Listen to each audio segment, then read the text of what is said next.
Hello there, welcome to another episode of World of Tanks with Ungainly Titan. We're here on the Strv M/4257 Alt A.2, another one of these premium tanks with a rather complicated name.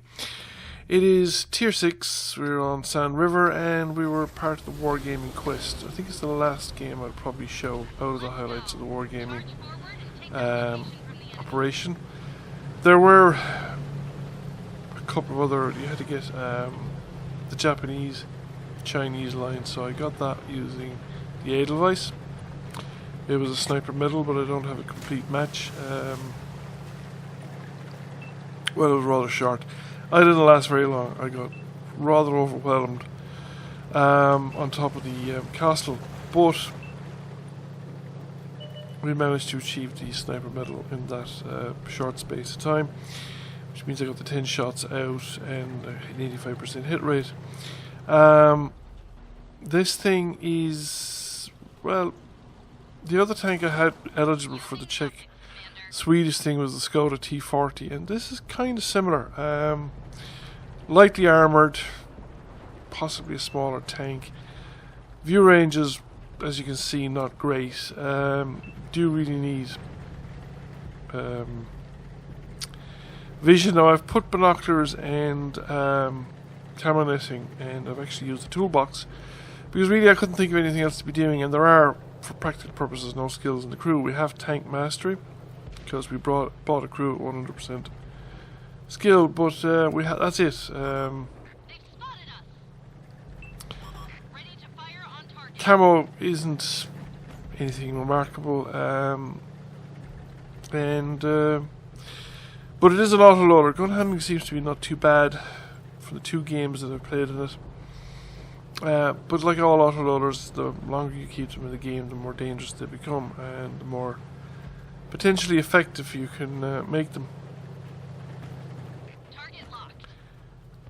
So,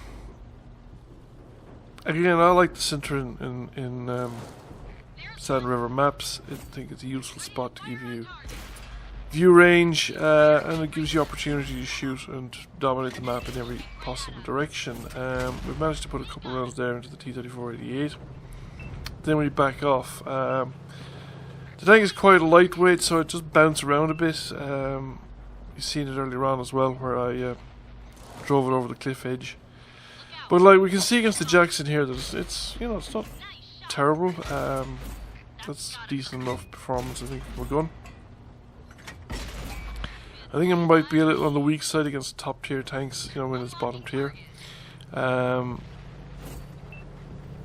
there are, a lot worse than it in the game, and I really don't have enough experience about the tank to make very strong comments. So far what I've seen is actually quite fun and quite playable. And the biggest problem with it, I suspect, would be gun elevation and gun depression. Both are very limited.